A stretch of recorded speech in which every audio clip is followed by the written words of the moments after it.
Mga gamit natin to ngayong paparating na Pasko o New Year. So gagawin lang natin dito, kuha lang tayo ng maliit, pitin natin to. Gagawin ko lang nito kay rata natin to. Pitin ng pa-triangle. Tapos para hindi tayo matusok, medyo i-round natin dito.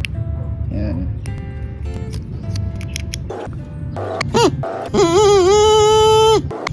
Huwag kagatin na, ilagay lang yung bibig dito sa straw. Huwag ganyanin. Ganyan lang. Para tutunog siya. Para mas lalakas pa yung turotot mo. Depende na sa'yo kung lagyan mo ito ng extension. Yung disposable na cup. Lagyan natin ng butas. Tapos nalagyan natin yung straw dito. So lalakas siguro ito ng konti. May isa pa ako dito. Galing ito sa sirang turotot. Try natin ilagay ito dito. May tape tayo. Uy! Yan! Lulong! Pwede na siguro. Yan. Mas malakas.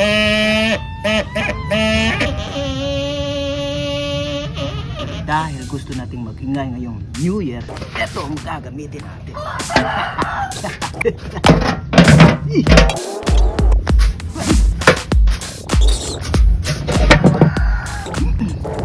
Butas ng tumpa. Dito natin ilagay yung straw.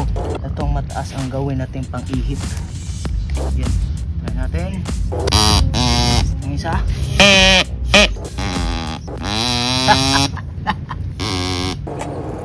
What? Tulog. Eto.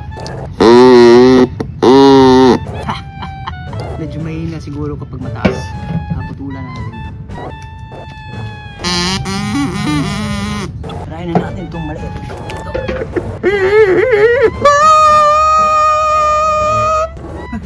Yan. Pero parang mas malakas to. Kunikta natin. Ito. Sa tingin nyo, pwede na ba ito pang New Year?